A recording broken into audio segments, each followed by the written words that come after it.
Whereas we are not satisfied with the outcome so far, we still have hope in His Excellency the President for justice. It is being reported that some of those whose files were closed and cases dropped are celebrating.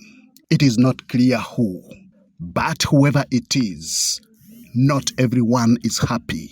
The people of Karamoja are not comfortable, and we have totally lost confidence in the Minister of Karamoja Affairs. We are not ready to work for them.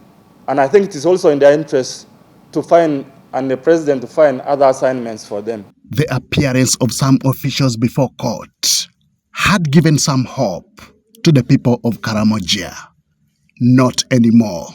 17 files of accused persons were dropped.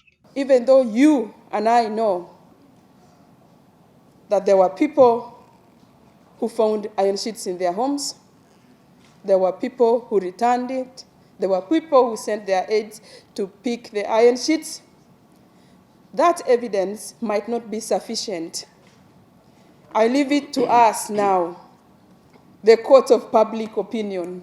This particular case of Karamoja should be a learning path for this country. We should get to know that even if we are so disadvantaged, there are hawks, there are eagles, there are thieves out there that are ready to deprive you of whatever they needed, the dire needed interventions. These legislators from Karamoja Sub region now want realignment of the office of the Prime Minister. There is just a fertile ground which is in that office, so anyone who comes there for people to do what is not the right thing to do. So we call for urgent reforms in the office of the Prime Minister.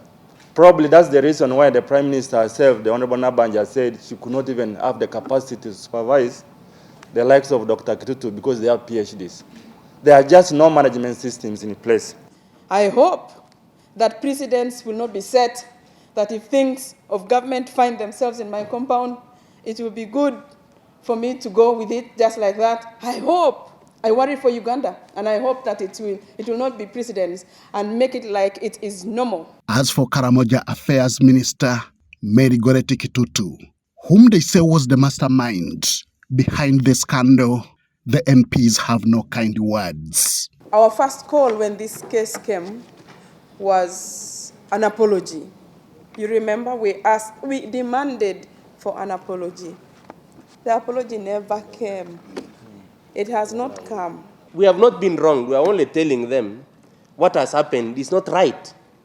And so they should actually be able to own up, not to ask us as leaders to actually say, forgive us. If the people who did wrong for the Karachunas or the beneficiaries of that intervention, I think the right place where the apology should be sought should be where those people are. Actually, I would say, let them go to the people of Karamoja and ask for forgiveness. The scandal of iron sheets meant for Karamoja led to arrests, charging and detention of some accused persons, including ministers. Their files have since been closed by the Office of the Director of Public Prosecutions over lack of considerable evidence. Henry Okrut, UBC.